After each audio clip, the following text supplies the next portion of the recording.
Hello. This is the Cowboys and the Unicorns podcast. I'm David. I'm Dan. And we are 2 for 2. We're going to be 2 for 2 as long as I get this to you in time to post it tomorrow. Yeah. Wednesday. We're starting the new year right. That's crazy, man. Do you have any camp memories, Dave? Oh, man. Well... See, we tried to play that off like we didn't just talk about it. Yeah. we just had community group, and it was fairly deep, intense subject matter, and so we're trying not to let that carry into this podcast and just make it like longer, more intense podcastery. 2 meta, Dave. Camp stories. Let's go. Yeah, camp stories. So I'm taking the youth group to Camp Chaminade in 2 weekends, January something. So we thought of camp stories. First of all, this is a weird, we started a podcast and then one of us became a youth pastor. So all of a sudden there's that is weird. Now we're a podcast with a youth pastor. And if people listened from 3 episodes back, it'd be months back, and it was something that was kind of on the back burner but wasn't official, and I couldn't talk about it because I couldn't let the whole world know yet. And now suddenly it's full swing. I'm in the middle of it. So that's weird. When are you taking them to camp? It's January 18th through the 20th. Why winter camp? It's just something that Camp Chaminade does. So it's okay. I grew up, youth group age, high school age. I went to it a couple times. So it's there's summer camps and stuff like that, but it's kind of fun to do something in the winter. Yeah. And have you ever been to Camp Chaminade? I think once for a youth retreat or something, okay. But I think only once. I know a lot of people in the area have more memories. They went there every year. It's the huge youth camp, So it's they have a rifle range, they have horseback riding, they have a full giant outdoors ropes course, indoor rock wall, dodgeball, all that stuff. So it's definitely the camp as far as to just go have the fun winter camp experience. Yeah, you wouldn't take your youth kids to anything less than the premier camp destination, West Central Minnesota. Exactly. No, so when I was a kid, I hated camp. So my parents would always make me go every summer, mm-hmm. and I don't know what the deal was, but I was terrified of going to camp. So I would go, and then I would be tell the counselors I'm feeling sick. My parents have to come get me. You would lie and say you were sick? Yeah. Okay. Actually, I think I know the reason. I don't know if I can be that vulnerable yet. Okay. Now that I am thinking about why I would have hated camp when I was 8, when I was 8, 9, and 10. Okay. Was because I still wet the bed sometimes. Oh, that's pretty young. So I didn't want to. That's a legitimate concern. So I didn't want to stay at camp. Did you ever wet the bed at camp? That's totally what it was. I never stayed a night there. Oh, okay. So your lie worked. Yeah. Well, it wasn't Camp Chaminade when I was a kid. Mm-hmm. It was called Miracle Bible Camp, and it was 15 minutes from my house. Okay. So yeah. My parents would come get me. They would. They actually would. Yeah. That's nice. I mean, I wish you would have peed that would make for a better story. No. Dude, that would be so bad. That would have been the shame. I would probably not be here today. Would have defined my entire life. You would have gotten over it. Maybe. Yeah, maybe. All right, your turn. So that was your story? I'll think of more. Being scared that you're going to pee your pants?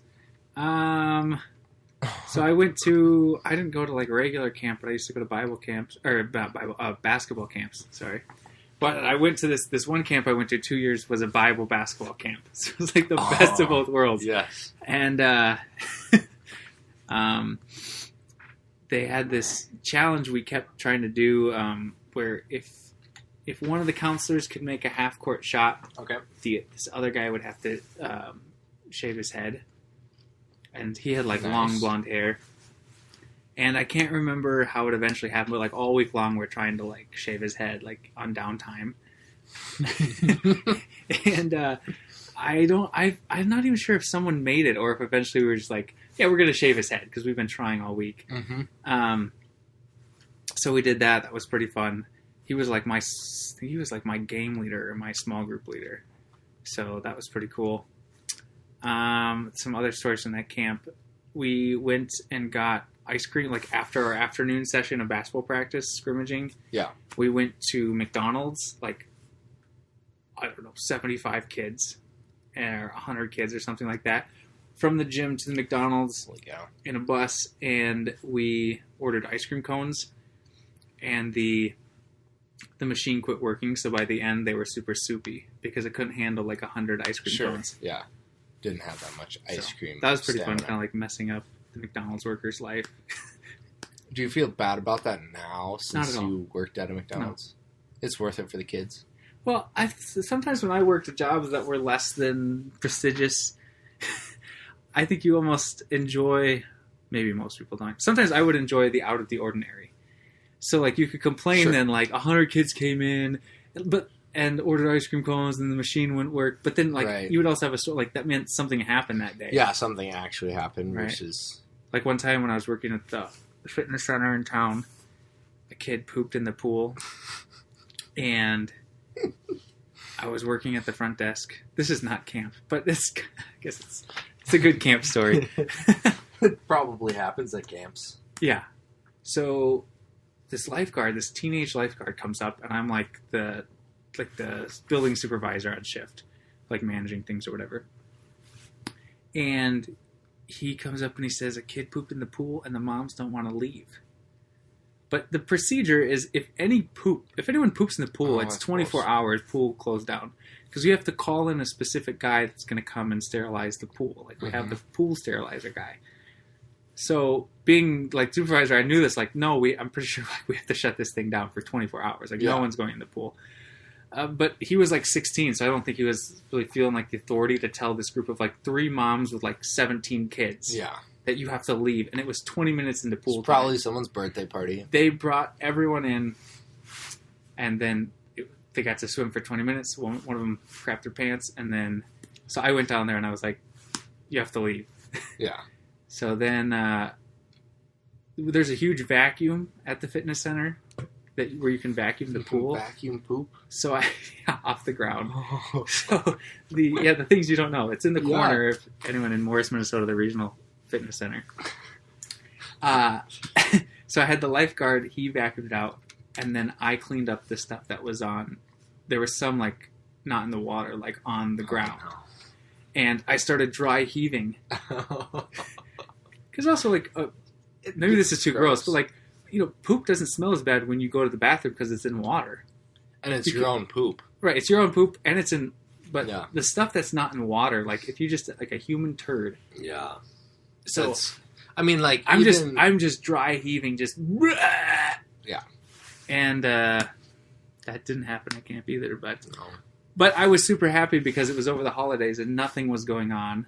Yeah. And then I got to tell people that somebody pooped at the pool. So out of the ordinary. So I don't feel bad for the people in Bismarck, North Dakota, where the basketball camp was held, that had to make 1 million ice cream cones. Yeah. So, I thought of a funny camp story. So, it wasn't me going to camp, but it was that same camp. And it was, like, the girls' camp. So, like, all girls. And for whatever reason, me and my best buddy Adam and Hannah got, like, asked to do worship there. So... How old are you? Probably like 13, 14. Okay. You knew how to play the drums already? So I was drumming. And at that point, like, I was attracted to girls. Like I knew girls existed, you know? At 13, for sure. So, So there was this one girl that I thought was cute. Okay. So I was probably making eyes at her. While you're drumming? Yeah. Okay. Probably. Because, like, we had to leave. That was the funny thing. Like, since we were the 2 guys, like, we got to be there for worship, but then, like, we had to leave so that we weren't distractions. Well, so then we just had to, like, go sit in, like, their big, like, lunch cafeteria space. Yep. And then, like, we're walking around later, and this girl that I had thought was cute and her friend, like, the girl who was sitting next to her, like, they're both, like, sitting crying and have counselors talking to them. Oh, no.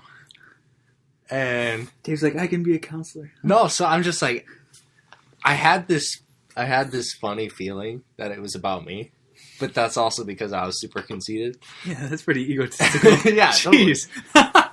But then, come to find out, like, I ruined these girls' friendship. Hopefully they became friends. Hopefully their friendship was more than, like, the drummer at youth camp when they were 13. But come to find out, because, like, Hannah was friends with some of the counselors and stuff after the fact, that, like, most definitely the two girls were fighting over me. And, like, they ended up, like, not talking to each other for the rest of the week of camp. The heartthrob drummer. Oh, so that's a funny. That makes sense that it was around that age. Because it doesn't... Yeah. Because did you even talk to them? No. Oh, right. Not at all. I gotta remember what it's like to be that age, but you don't... But yeah, it's... You don't have like, any claim, but you're crying. Yeah, exactly. You're like, no, I get It's him. not like No, I get talked to him Oh, first, or like, yeah. we went on a date first or something. Yeah. And, like, not like we would ever talk to them again, either. Because I don't even know who they were. Right. But that's just... I think there's way too much of that at summer camp and stuff. Like, You get attached for 4.5 days. Yeah. At It's the kind of same like Bible college. And then you get married. Right.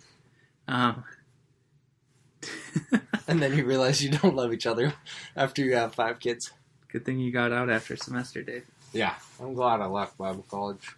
But the same camp, I forget what it was called, but it was at the University of St. Mary, or St. Mary's University, I don't know, in Bismarck, North Dakota.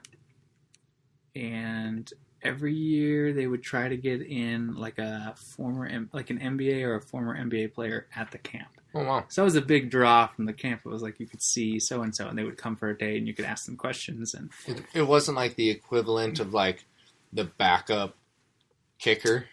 Not the years I went. So the one year I went, they had AC Green, who played on like the Showtime Lakers of the 80s. Okay. And he was like a renowned, like he never missed a game for, I don't know, like 10 years or something. Like he played every game. Yeah. And then he was like a virgin for a really long time. So, well, it was a Christian camp, right? Yeah, So that was kind of like, suppose, yeah. like I think he'd been helping kids, or I don't know, probably like doing talks.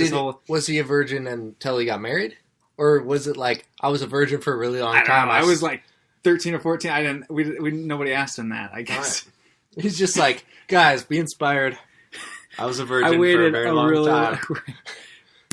Are you married? No.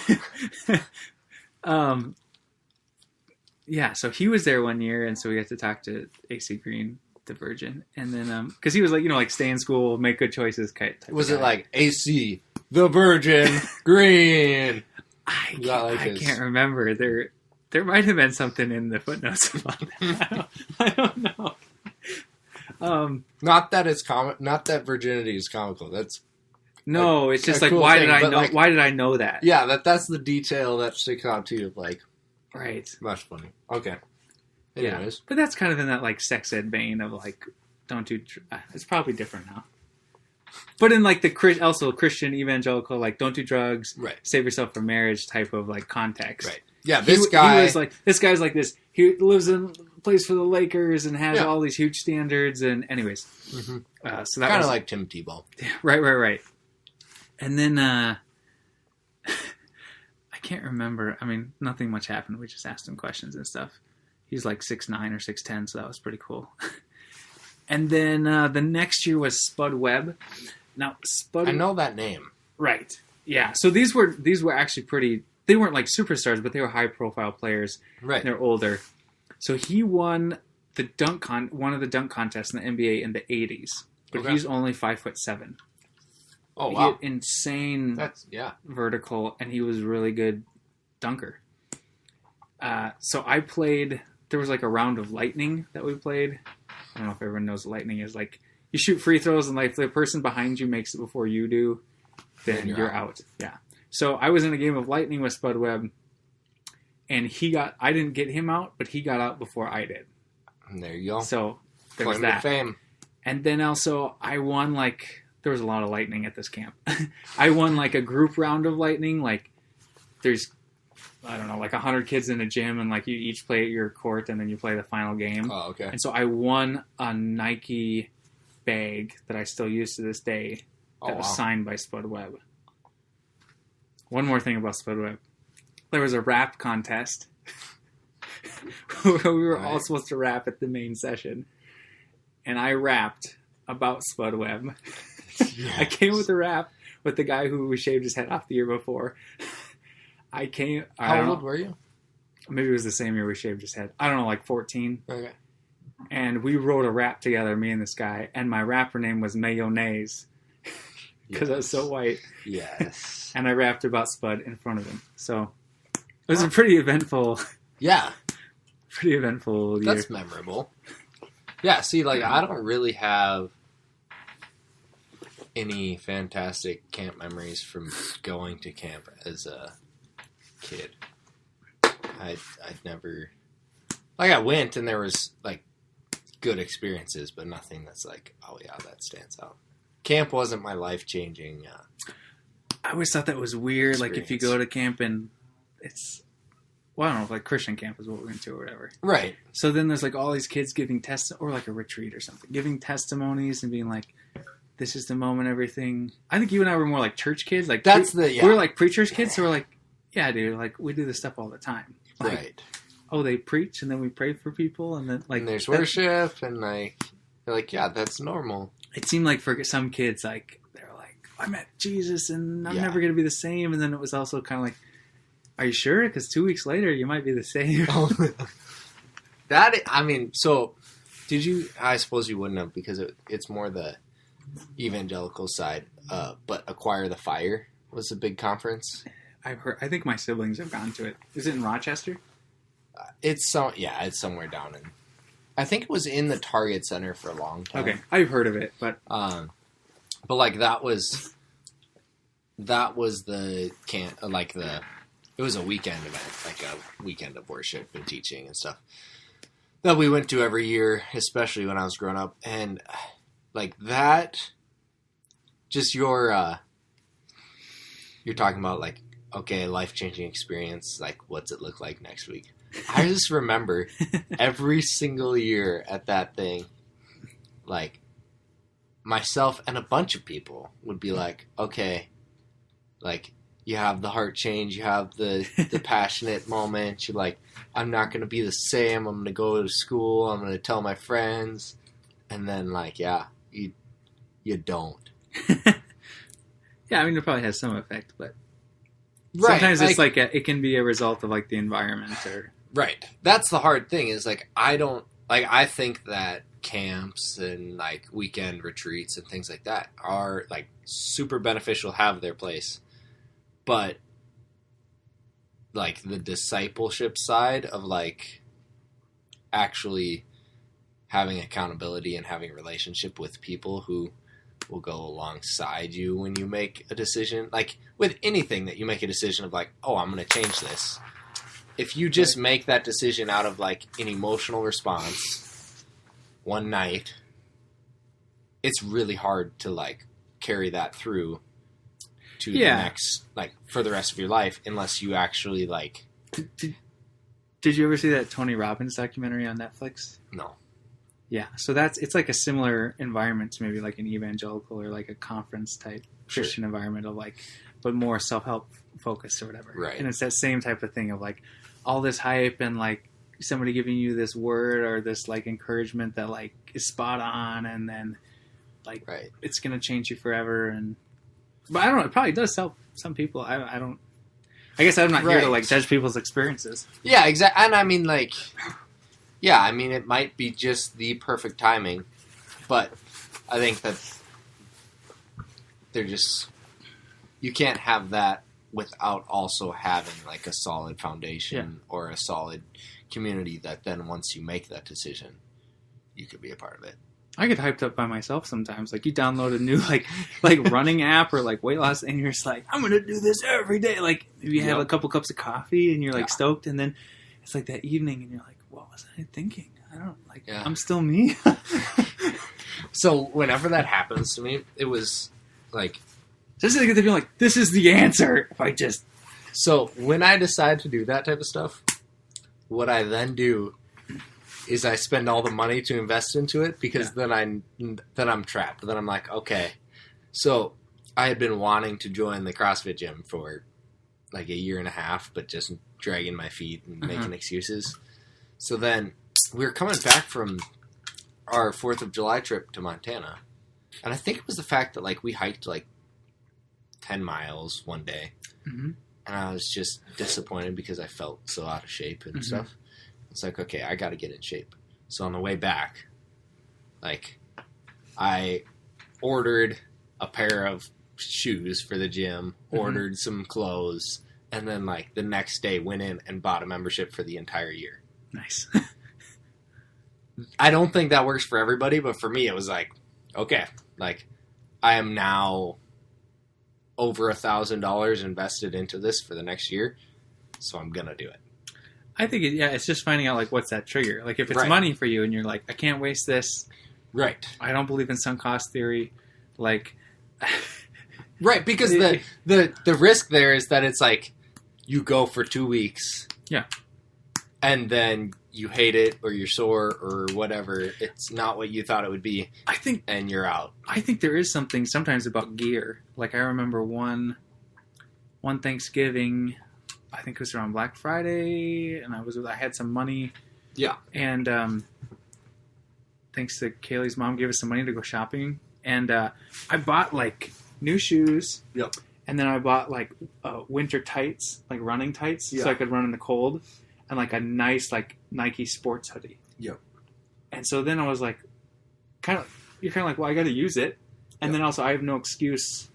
Because I can't just be like, well, I can't run because I'm not going to go out in sweatpants. It'd be like, I have these nice, like, Nike tights. That type of stuff just also and I started running more.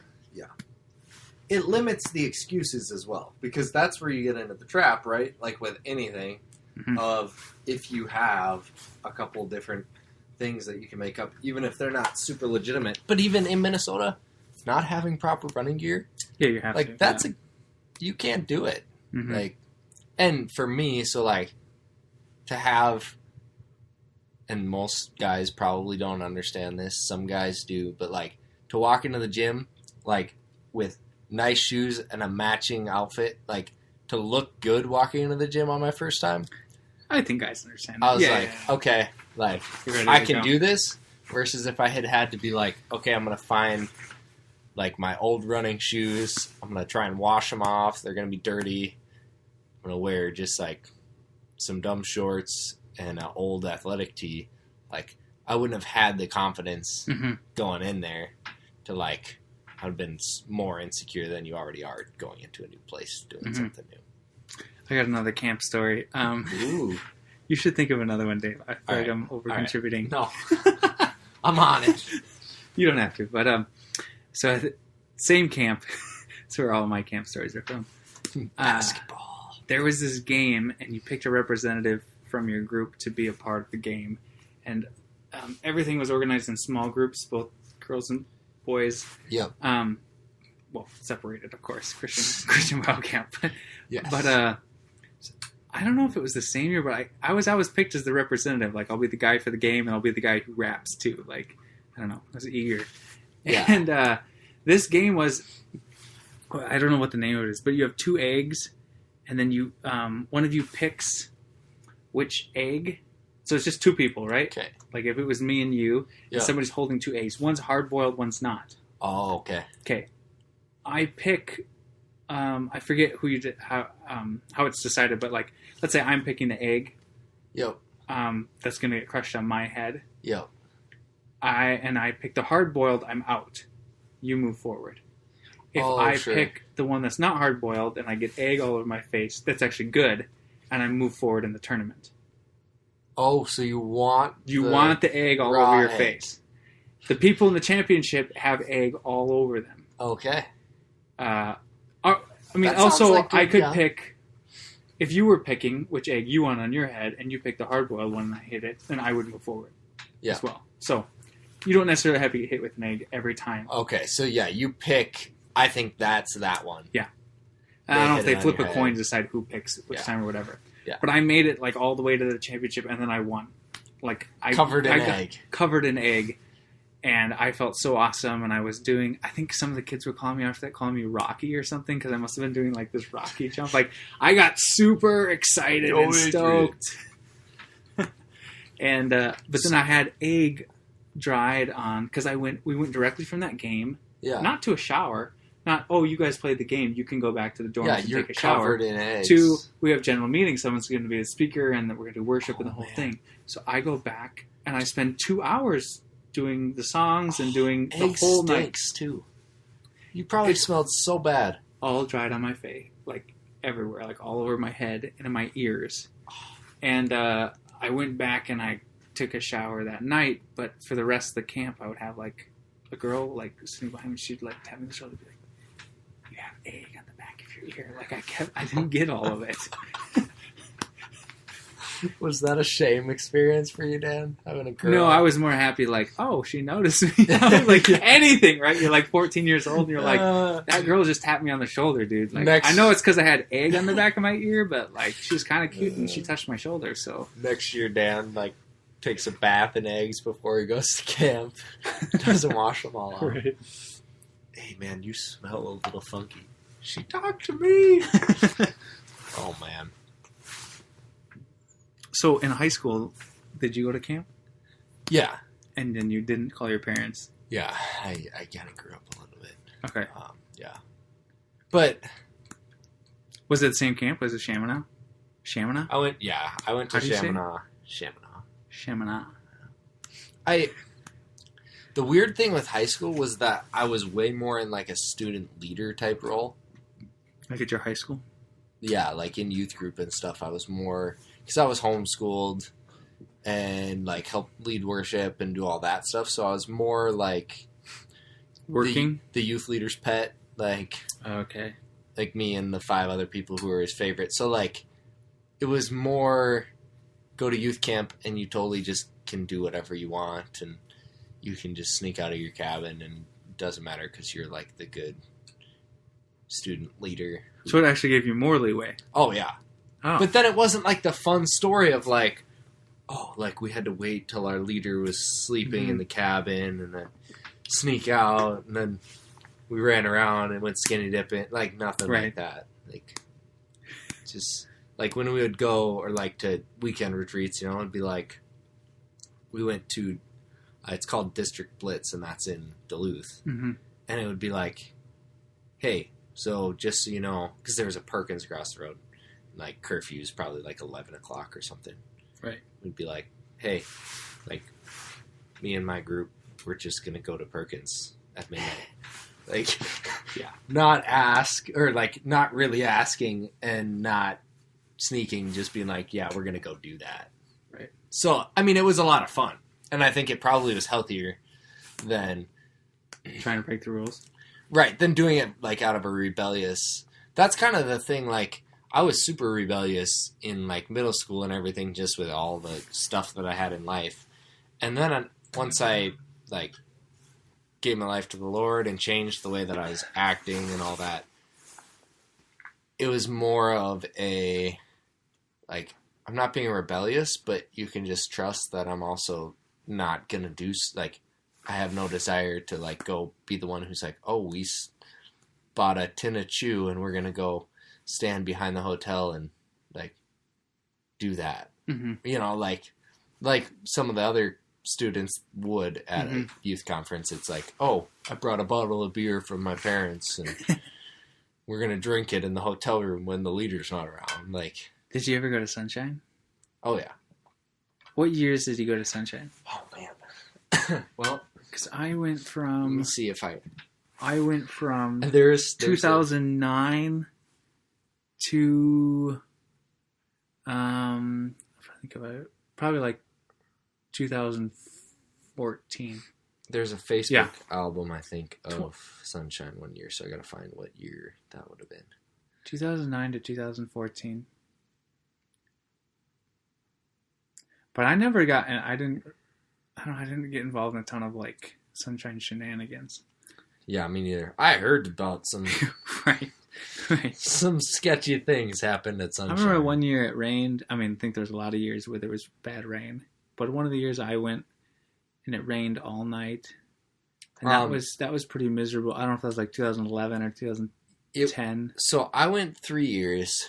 There was one year where, like, basically a tornado level winds came through, and like picked up all the tents and threw them all over the world. I think I missed that. Pouring rain, soaked all of our clothes. Like,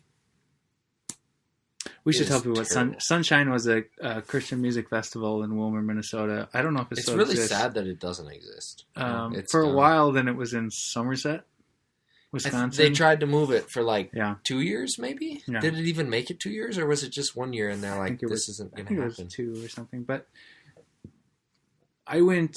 The first year I went there was 25,000 people, and then every year after that it was way less. But so I don't know if I went at my first year was the height of it. This is me at Sunshine in 2008. Do you recognize me?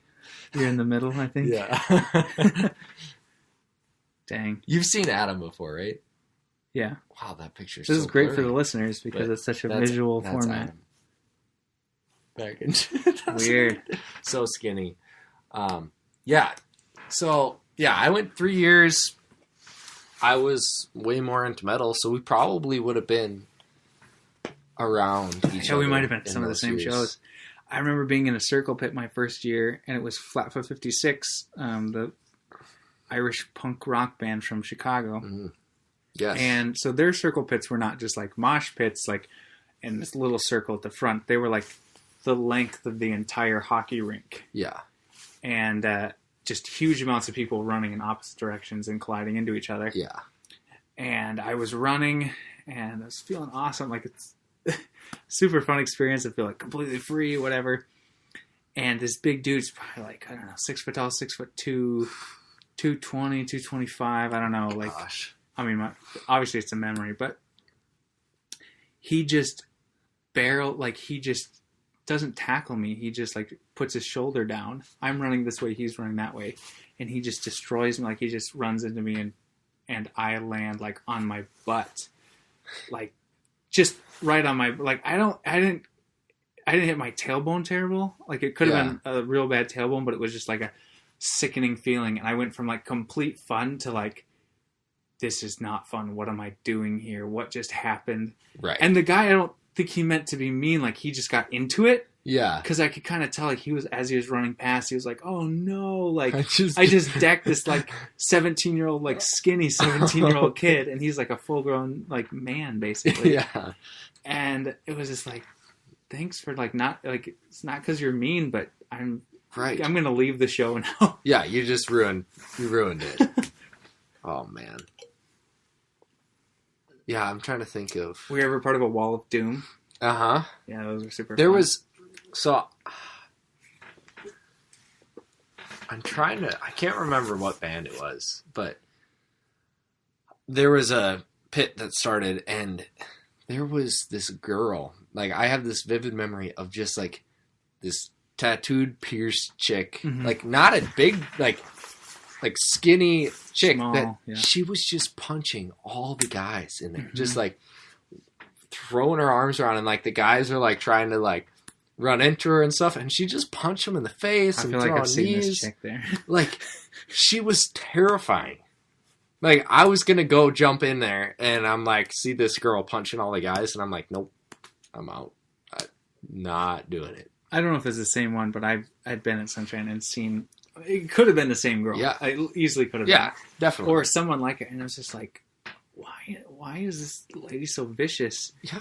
Part of it is like, because you're so small and you're female, you're like trying to like overcompensate, right? Like, I'm with all these huge dudes, but it was like, you're punching, no one else is punching people. It's like you have all this pent up rage at like your dad or something, and you're gonna just come. Or you just thought it was super fun. I don't know. Yeah,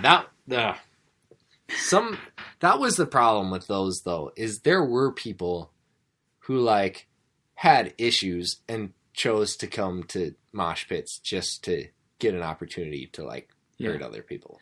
There was also people around who would like protect people and would make sure. Yeah. So like I remember there was this one kid who kept like he was in the dance pit and he kept like sort of indiscriminately like kicking behind him, where it was kind of like not cool. Like people were coming behind you and like you're not watching what you're doing, you're just trying to accidentally run into people or whatever, or kick them. And he kept doing it. And there was this other dude who I think was like hardcore in the scene, right? Like he went to shows all the time and stuff like that, and probably really cared that it was fun. Yeah. But also was like not about to take any BS. Yeah. And this kid kept doing it, and this little guy, he's the scene guy. He just runs and he like runs into the kid and just runs him all the way to the other side of the pit. Yeah. Like get out of here or whatever. Yeah. And I always thought that was kind of cool. I was like, oh, somebody's like making sure that there's no jerks. Right. There's jerks, but like someone's trying to keep it clean. Yeah. And you can't like tap someone on the shoulder in that environment. Like a mosh pit, you got to like physically move them out of the way because they're just being a jerk to people. Yeah. Sunshine was just brutal. Like it was either 100,000 degrees. Yeah. Or it was like torrential downpours and wind. And you're sleeping in tents. Did you guys sleep in tents when you went? Oh, yeah, all the time. Like the first few years, I didn't shower. I started to shower. Well, like, when I was in college, I started to shower. But in high school, I would just be like, 4 days, no shower. Guess I'm going to live with it. I went and tried to shower once as a kid. Oh, no. And I was like too short my first year there. Like I went with because like my dad was one of the chaperones, so I think I was younger than you're supposed to. I was probably maybe 6th grade or something, and you had to be in 7th or 8th to be able to go. Yeah. So like I went to go shower, and it was total full on locker room showers of all sorts of naked people walking around. You're also homeschooled, right? No, I wasn't. No. Were you in sports? This was probably before sports? It was like before sports. Like before you're in locker rooms where people are all naked. Yeah. And then also like it's one thing when you're showering and there's people who are like around your age. And your height. It's another thing when you're about, yeah, belly button tall to a bunch of old naked dudes who old naked dudes don't care. They're not even trying to like be somewhat aware of like they're the opposite of discreet.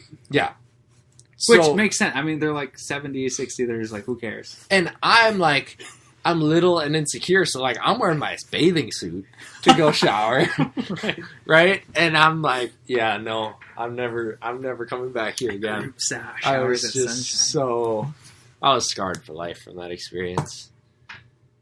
Yeah, that was rough. That's awesome. What else happened at Sunshine? I remember being at the show for Impending Doom. I don't know if you ever heard of them. They're like a Christian death metal band. Okay. And they had everyone, it was like packed in the hockey rink at the HM stage. Yeah. Yep. And they had everyone crouched down. From the front to the back, the whole audience is crouched down on the ground. And then he goes like, on the count of 4, we're going to storm the gates of hell. Yeah. It's like super metal, right? Like, on the count of 4, we're going to storm the gates of hell. Yeah. And everyone's down. And then on 4, everyone jumps up, right? Yeah. There's video footage on YouTube. You can see me. I'm wearing a yellow shirt. Oh, man. And he's like, 1, 2, 3, 4. And the whole building goes... Yeah. So that was that's insane. Cool. Yeah. Yeah, like Sunshine was super fun. Mm-hmm. It has to be a nightmare for being like a chaperone. Like I don't think I would have it in me. Maybe to bring like I've seen 3 or 4 guys that you trust and you're like, okay, we're gonna go, but it's like to try and bring like 30 students. I think we brought probably 20 kids when I would go. And that's just a lot. That's a lot. It's hot. People are getting dehydrated. People are getting trampled. That was before like every kid had a cell phone too. Like yeah, if you couldn't find something, you had to back then you just said like meet me here. Right. After this show. Yeah, it would be like I'm going to this show, so I'll meet you around this booth at this time. Right. And then Yeah. I remember And looking then you for my just little meet up. brother, Chris, like, Yeah. we're taking a half hour, we're going to go find him. Yeah. Because we don't know where he is. Yeah. Yeah, it would be like And it probably wasn't even his fault. It was just like, I don't know, he got lost. Or Yeah. like, extended periods of times too, like just wasted like waiting or walking around like in circles trying to find the people you know, because there was tons of people there. yeah, thousands and thousands. And then it's just a sea of humanity in tents. Yeah, it's just tense. Like, Right. I'm But sure it's there not were some like, campers, it's not but- like, okay, we're at an adult, we're not at Coachella, we're not at WeFest. right. I said that in the same sentence. But it's not like adults Yeah. going to a music festival. No. And It's it's youth like groups. 15-year-old kids. Yeah. So it's a bunch of youth group kids Yeah. who, and some of them never, like, some of them are just like, they're with their parents all the time. Yeah. So Yeah. some of them are more mature and more. I never and more, got into more any like trouble, the bad but- kids, and then some of them are like, this is the first time I've ever been like non-supervised for 4 hours in a row in the hot sun, Yeah. and there's thousands of people here. And I can go run around and Do whatever I want. Yeah. There was one year there was a teammate from my high school cross country team who was there for a couple of days, not with our group. Yeah. But like you'd always see people you knew from the area, and he was like doing this like this bit for Sunshine where he talked in a British accent. It was Okay. British or Australian, Yeah. and I could tell because he was talking to everyone like that. But of course, you're like meeting a bunch of new people, Yeah. and he just pretended to have that accent. Yeah. And then like I talked to him for a little while. Yeah. And he was doing it, and then he was like, "Oh, why am I doing this? I know." Like he Yeah. was so into it. Yeah. He was like committed, like for a whole day Yeah. or two. I'm gonna be. I'm a the different- British accent dude, even though Yeah. I'm from Morris. Yeah. And I was like, yeah, Caleb or whatever his name was. Like, Yeah. okay, like I don't care, but yeah, you're doing a British accent right now, and I know you. Yeah. Dude, just talk to me normal. There were always those weird people though, Mhm. like the free hugs guys, and just like people who chose like, okay, I'm gonna do this bit and I'm gonna walk around the whole day just like looking for high fives. Or probably the free hugs guys were creepier than As one of the vocalists in the HM stage said, like the sexually frustrated free. yeah, it's like as a kid you're like, oh, that guy's looking for free hugs, and now you're like, he wanted all the girls to give him free hugs. Yeah, it was kind of weird. Probably. I mean, I don't want to Walk judge his around- heart. He walk might have been around. totally just trying to spread Yeah. joy and hope. And, No, those people were weird. yeah. I was in love with Lauren, the drummer of Barlow Girl back then. Oh, dang. So I would go watch all the Barlow Girl I shows. don't know if I ever saw them. Maybe. Disappointed in you. Yeah, what were some good acts that you saw? Well, like, Red was always there. I don't know if you ever got into Red. I bought one CD at Okay. Sunshine. Yeah. But I wasn't like that wasn't totally my jam. Right. Like, that was probably, like, the anticipated show every year. They were never on main stage, but they were always on that one.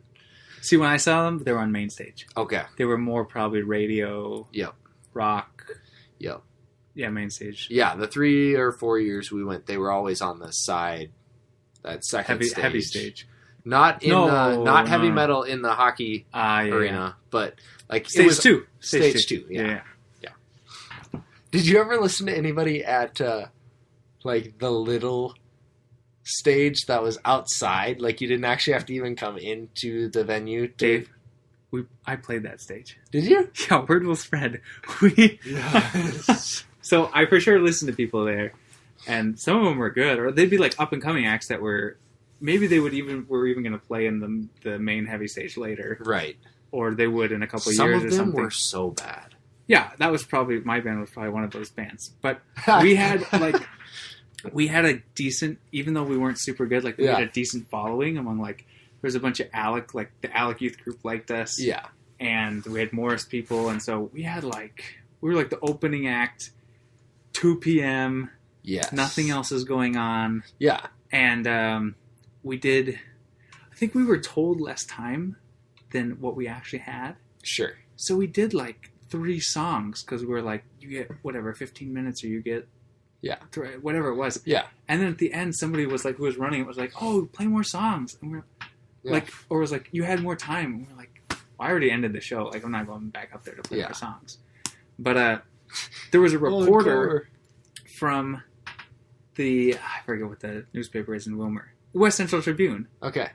And they took photos, and we were on the front page of the West Central Tribune the following day because they did a piece on Sunshine. And I was on the front page of the paper screaming into a microphone. That's awesome. Even though we were like the worst band at Sunshine. Not probably the worst. Okay. There were some... We were in the... Yeah, okay, maybe not the worst. Yeah. But I shouldn't hate on my... I hope no one from my band listens to this. I shouldn't hate on us so much, but... I mean, I listened to you guys a couple times. We were not technically the most sound. No, but there's also a difference of, like... You guys had energy, and it was just fun. Yeah. It's worse when you have somebody who, like, can't sing, or somebody who's, like, terrible lyricist. I think we had decent stage presence. Right. And then just, like, the energy of it, like, that covers up a lot of sins. And it's metal, screamo, so, like, no one cares if your songwriting, like... So it just covers up a lot of, like... Yeah. Overall, I think just about... Well, not just about anyone, because some people hate that. But, like, if you're at a show and there's a heavy metal band, like, you can appreciate the energy of it. Yeah. Versus, like, the singer-songwriter who's up there. We did it after a while, we did it pretty unapologetically. We just went up, did our thing, and we kind of had it. We had our songs down. Right. But yeah, and it was kind of like, this is what we do. Yeah. It's not going to get much better. We don't have dreams of, like, getting signed to a label, probably. Yeah, I didn't. We played a Lutheran church lobby once, and that was like a dream come church true. Lobby? Yeah, in super north. What's that town? It's on the border. Like Baudette? Like North Minnesota? Like you could see Canada. Like it was on the border. But not... I can't remember what it was. Huh. Yeah, like Baudette's way up there. That's where Firestarters always goes and does something up there every year. But we played Grand Rapids. You did? But from the same weekend, we had to drive like 2 hours south to Grand Rapids. Yeah. Which can tell you how north we were. Yeah, you were way up there. Like through the forest. Grand Rapids. I went to a couple shows over there. The guy from Lessons, JJ Snell. JJ Snell, yep. So we did a youth conference. I think he's like he was some sort of youth leader up there. Yeah, now they all just work at a hair salon in Reamer, Minnesota. So yeah, like they lived probably 45 minutes from us. Okay. And so we did a youth conference, and what was the name of their band? It was him and his wife and I don't remember that. I don't know. So like the three of them had like a band, and so we had them in like to do worship for our youth conference. Oh, okay. And it was super neat. I only hung up with them when they had lessons. Okay, yeah. So this was like David and Seth this was pre-lessons by probably like because they were in tons of bands, weren't they? I think growing up. Yeah, they were like super involved in the music scene. I think, and yeah, they're both really nice. What's JJ? What's his brother's name? I forget. I feel so bad now. If I ever see him again. His wife's name's like Kristalina. That's JJ's wife. Yeah, JJ's wife. Yeah. I can't remember JJ's brother's name. Sorry, JJ's brother. You have a really cool sleeve. Yeah, their tattoo game's on point. Tattoos! Dan's gonna get one, everyone. If you... No, what are we doing? We should raise... Okay, if we got $1,000 to get you a sleeve, Dan. I would donate it to like Charity Water or something. Could you donate it to me to get my other sleeve started? Oh my gosh. Oh man. Hey, we so far have successfully dodged any sort of deep conversation. This is hopefully not super boring. It doesn't matter. Any more camp stories? No, but we did have that idea that there should be a CrossFit camp. Oh, except for there probably is. There must be. There has to be. Even if it's not completely CrossFit approved, there's like a bunch of regional CrossFitters who do it. Yeah. We should Google it. If I could go to a camp and get to like touch Matt Frazier, like I would go to a camp. I would pay all the monies. I'm uninformed. So Matt Frazier's like the fittest in the world.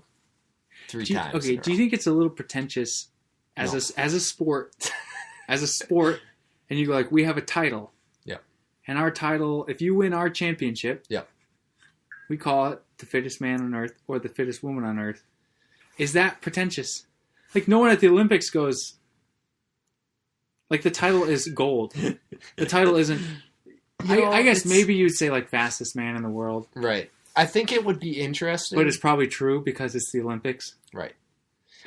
I mean, I think so. The CrossFit Games is trying to make it more international this year, so that'll be interesting, right? Because they'll involve like the top male and top female from the Open that qualify for like every country will get an invitation. So like, if you're the top in your country, you'll get an invitation to go to the games. Okay. So it'll be more, hopefully, more international. A lot more people. You might actually find out who the because. But, yeah, that'll be the interesting thing. But then on the other, like, so, like, fittest in the world is kind of hard. But that's because CrossFit's about fitness. Right. That's the thing. It's like all around fitness. So if you took any other, like, elite athlete, Olympic athlete, whatever, and had them compete against Matt Frazier in all of the events, he would probably win. I think that's why I don't like CrossFit. It's because it's in all of the events. And if he went against them in their event, they would destroy him. Right, but that's the point of, like, who can be the most well-rounded. Yeah. It's like a decathlon type thing. Right, because it's like last year they had, like, cyclocross and, they have, like, an ocean swim event. They've got multiple different runs. I'm not saying he's not fit. Oh, yeah, it's all good. But yeah, it's weird. I agree with you that it's probably a little bit pretentious to say fittest on earth. Yeah. But I guess within the realm of CrossFit Games, you're also basically saying the fittest CrossFit athlete in the world. Like, except you're not. You could say that. You could say this is the best male CrossFitter in the world. But you go straight to fittest athlete. Yeah, but it sounds way cooler.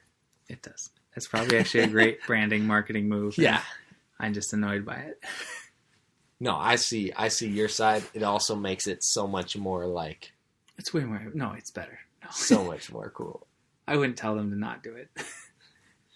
You should... Well, you're looking for jobs. Should I sign up for a month? I might. Well, yeah, you should do that. But then you could also work for CrossFit. You should figure out how to be like a... I'd have to be more into CrossFit to work for them. Yeah, I think you could get into CrossFit. See, that's part of the thing about like working in marketing is, like, marketing is culture. Yeah, marketing's so close to culture because you're saying like to quote Seth Godin, people like us do things like this. Yeah, like that's marketing. People like us do things like this, and we cause change to move this culture forward. Yeah. So that's part of the weird thing is like when you're applying for jobs, you're like, how do I fit up? Yeah. I don't know the culture, but I don't know. Yeah. There's been this one job I like almost applied for or started applying for twice, but it's some super boring, like, I can't even remember what they do. Like, the job description looks great, but like the product is probably like, it's not this, but it's like gears. Right. And you're just like, actually, probably day one, I would have zero ideas. Yeah, trying to write content about like light sockets. Oh my God. Our light sockets are the lightiest, most coolest electrical devices. The weird thing is when you do job searching, it's like you find out like what actually makes money in the world. You're like, most of the stuff is super boring. Right. Sure. Like you think marketing, you're like, oh yeah, that's cool. Like you think of like, I don't know. Like as a kid, like, yeah, we're gonna like sell like Nike sneakers and Coca-Cola, and it's like, well, most of marketing is like, these people need vacuums, or like this is a B2B company that sells special vacuums to other special company that does special things with vacuums. Right. Like, but they sell the hoses. Did you know $3 billion are spent every year in this special vacuum industry? Yeah. And you're like, oh, crap. That's lame. Yeah. That's super boring and no one cares about it. Except for the people who are in the super special vacuum industry. Right. Shout out to Superior. Mining in aggregates is actually kind of cool. Yeah. If you get into it. Yeah. It's, I mean, sorry, Westmore, long enough, it's tanks are not cool and gas is boring. Yeah. I'm not intrigued by those products at all. Conveying, pretty cool. That seems like such a dumb opinion. You're like yeah, cone crushers are cool, but bobtails suck. I'm more intrigued by Hancock's concrete pipe industry than I am Westmore's LP and fuel. Everything just seems so standard with what... I mean, everything's standard, but... Right. Maybe it's just the fact that, like, I've seen bobtails drive, like... All the time. Yeah, I've seen those for my entire life, so maybe it's just the fact of, like, oh, that's just a normal thing. It's just like, oh, this is the truck that shows up at the gas station and puts gas in the ground so I can pump it out of the thing. Right. I've learned enough. Yeah, like I understand it. Who cares? Yeah, I understand what it's doing. And the rest of, like, if you go in... I shouldn't be ragging on this so hard. If you go into it, it's all about valves. Right. And welds. Yeah, it's all about valves and piping and... Yeah. Which... And I shouldn't say this, but one time I listened... When I worked there, I listened to somebody's, like, hour presentation about valves. And I took notes for the first 20 minutes thinking it was super important. And then I literally could not take another note. I had, like, pages and pages of the first quarter of his presentation. And then you're like, you know what? I think I can summarize this by saying valves are important. Good times. Yikes. Yeah, I don't think I couldn't do the content marketing thing. I don't care enough about... I guess, like you said, though, if it was something you're passionate about, it wouldn't be that hard, because you'd just be like, oh, well, this is my lifestyle. I can write about it and get paid to do it. Well, switch to Superior, though. Like, I don't know. Superior's, like, super innovative about, like, all their... Right. I don't know, Westmore's got some innovative stuff, too. But, yeah, like, there's tons of, like, patented products. And then I think that the cool thing is, like, the operation on site for where the products goes is, like, these huge operations. Yeah. With, like, hundreds and hundreds of thousands of dollars of machinery that's, like, tucked in the wood somewhere, like, processing sand. I know I'm not selling it very well. I got to go to up to Canada for 2 different jobs, and one of the ones we went to is just, like... The huge sand piles you're not supposed to stand on and climb up. I've climbed up those. Right. Well, the one spot we went to, it was, like, they crush all the rock up on top of, like, basically this mountain, and then there's this sheer cliff face and, like, a 500-foot drop down. Yeah. That they drop all the rock off, and then it goes on other conveyors that bring it to a ship. So, like, we got to go out, climb on that very last conveyor, and, like, look down at the river, and there's the giant ship getting loaded up that's going to go out to sea, and, like, you're seeing this rock just, like, falling off the end. Like, I think the applications are just cooler. Yeah. Like you said, like, oh, there's a ship. Ships are cool. Oh, there's a huge cliff. And it's, like the whole process. Yeah. Like, cliffs are cool. Yeah. And the fact, like the... But writing about that was more fun, because you got to talk to customer, you go ask questions to an engineer, you go talk to the guy who designed the thing, like... But. Yeah. It's interesting. But then again, anything's interesting if you are interested. You can tweet that. That's sage words from David. Do you have any more camp stories? I really want to label this like camp stories, so that's why. I don't know. It's terrible because hopefully no students listen to this. But I just went to camp for the girls. Okay. That was the reason that I would go to camp. All right. Because, and it's kind of like you said. Like, I already went to church. I lived at church. Like, my dad was a church planner. I was at church like 5-6 days a week. Yeah, it's probably different because you're a pastor's kid. Like, I was excited about, like, oh, I can go meet people, these girls that love Jesus. Because they're at church camp. So if you go to church camp, you love Jesus. That's Automatically. Yeah. Automatic. Or if you don't, you will by the end of it. For sure. Altar call. Yeah. I don't know. I went to this one basketball camp in Northfield, Minnesota. And there was a rule that you had to have your shirt tucked in the entire time while you were playing. Like, if you were on the court, you could untuck it for lunch. What? But, yeah, it was completely dumb. Like, so you didn't show off your belly button? No, I just think that the head coach of the Northfield basketball, I forget when. Oh yeah, we were at Saint Olaf. Okay. There's Carleton and Saint Olaf there. We were at the Saint Olaf basketball camp, and I just believe, like, if you're a basketball player, like, basketball players tuck their shirts in. Sure. Which you do, I guess. When you're playing the actual game, right, you tuck your jerseys in. Yeah. And he tried to apply that rule to like 400 kids at a basketball camp, and then if he saw you, they were pretty hard on it. So actually, a lot of people did. But it was weird because you're like, tuck my t-shirt into my shorts. Yeah. Like, I don't need to do that. It's just different than like a long basketball jersey. But he would make people do push-ups if you didn't do it. I would have been like, you come tuck it in for me. And I would have been like, harassment! At that camp, the lunches were super good because St. Olaf at that time was ranked third. I don't know what the ranking system was, but there was some national ranking of food service in the nation. Yeah. Northfield, or St. Olaf was number 3. And I just remember going and being like, I don't know, I was like 16, and there was like unlimited bacon. Oh, man. And it was good. Like, everything was good. There was a pasta line. I mean, yeah, it was exactly like most food service, yeah, except the food was super tasty. That can really make or break camp experiences, too. Like, that was a super plus to that camp. Like, you're super active all day, and then if the meals aren't good, it's rough. Like, that is terrible. Camp 2 can have like a super regimented schedule. And so I remember like my body got into a rhythm, and I would go to lunch, and then I would go number 2 after every lunch at the same time. Nice. Okay, so why is this? I always go to poop. This is terrible. No, I was going to share my... There's this camp that was called the Minnesota Christian Ashram. So, like, an ashram is like a Indian, like, Buddhist or some type of, like, something. But then, like, for some reason... Like a ceremony? Yeah, like some kind of worship something. Okay. For some reason, I think it was like a Lutheran event.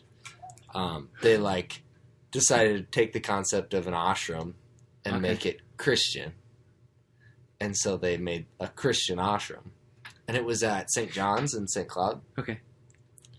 We did it, like, for, like, 3-4 years. So, like, I went, but also was helping with worship and stuff for, like, the youth people.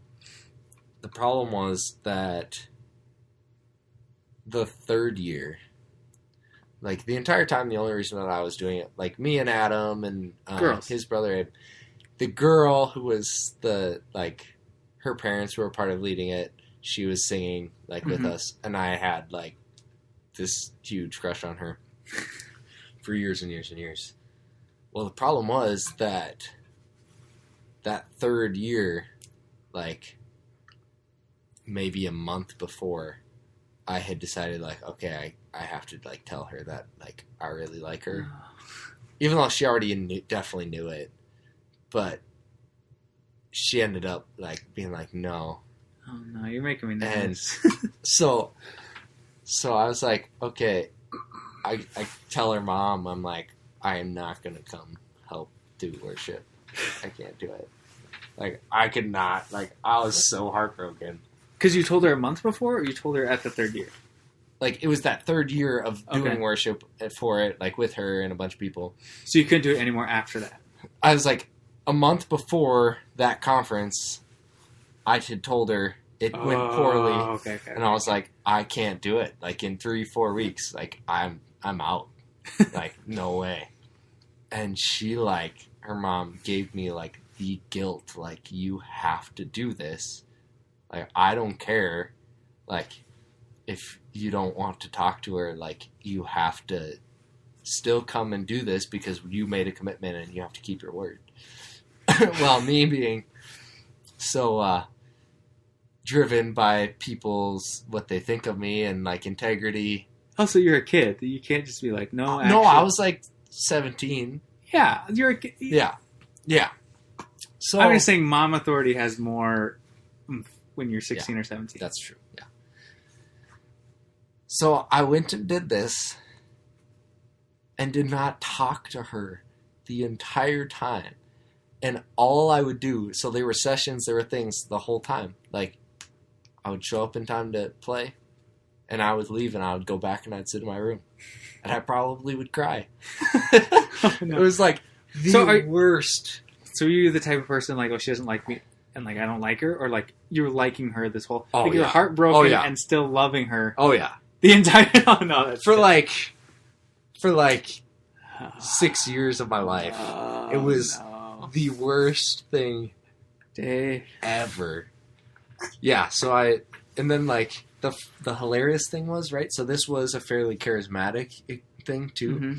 So like the woman who was in charge of the youth side of things, like after the first or second time of worship, she like pulls me aside and is like, hey, so like it's obvious, like, because we've been doing this for years, she's like, it's obvious there's something off, like you guys aren't in unity, like what's going on? Like, I know we're not in unity, okay? I asked her how she's... And I'm like, yeah, like I said I wasn't gonna come do this and I was forced to do it and I'm pissed that I'm here. And like she was like, well, we have to get together and we have to like talk about it and make things right so that we can worship together, because if your hearts aren't in the right place, you can't be doing it. And I'm like, I know, that's why I didn't want to do it. And she like pushes the subject. She like got us in a room.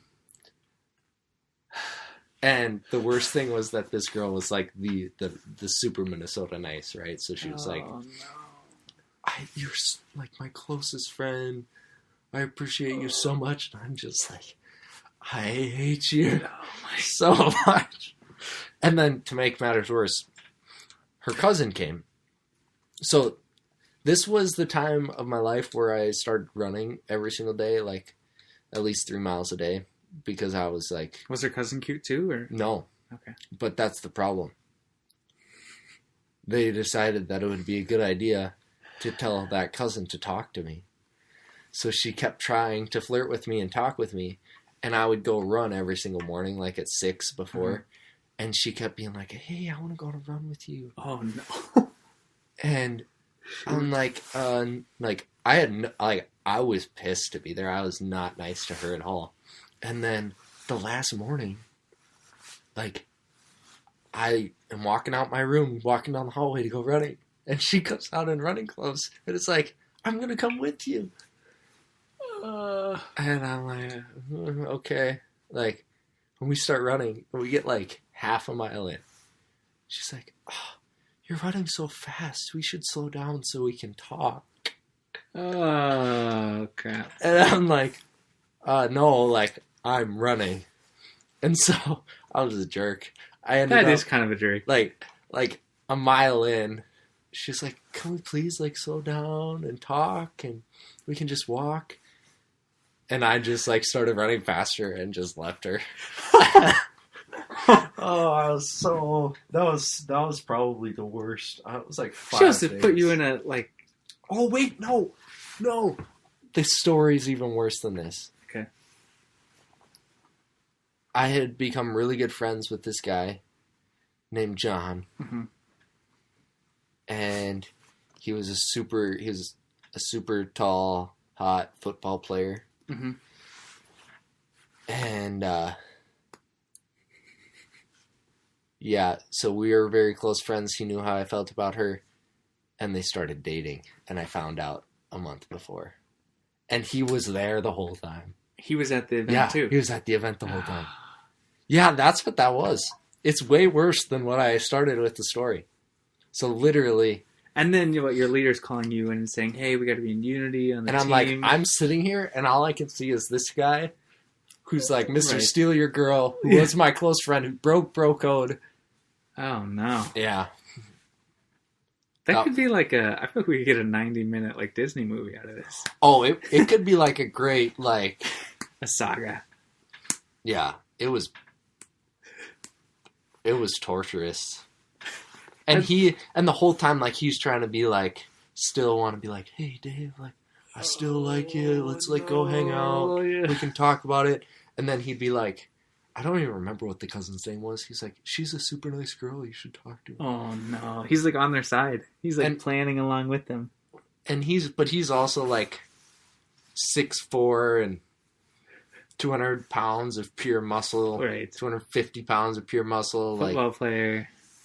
And I'm like, if I knew that I could, I would beat the crap out of you right now. There's no way. But I need like a stepping stool to even punch you in the nose. I'm helpless. Yeah. So I camp has a bad taste in my mouth, apparently. I love how we found. I keep dropping my wedding ring. I'm sorry, Dave. Dan's a mess. Um, She gone.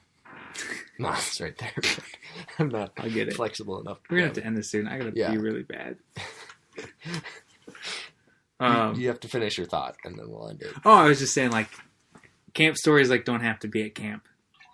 They can be camp-like settings. Yeah, it's kind of like that. Yeah. Like Group setting, group get together. getaways with guys and girls, and your heart can be Torn to a million pulverized. I might need counseling. From your high school breakups? Not even breakups, failures. Yeah, just. Anyways. Comment below with your own camp stories. Yeah. Thanks so much for listening. 2019. Peace it's a out. killer year. Yeah. Bye.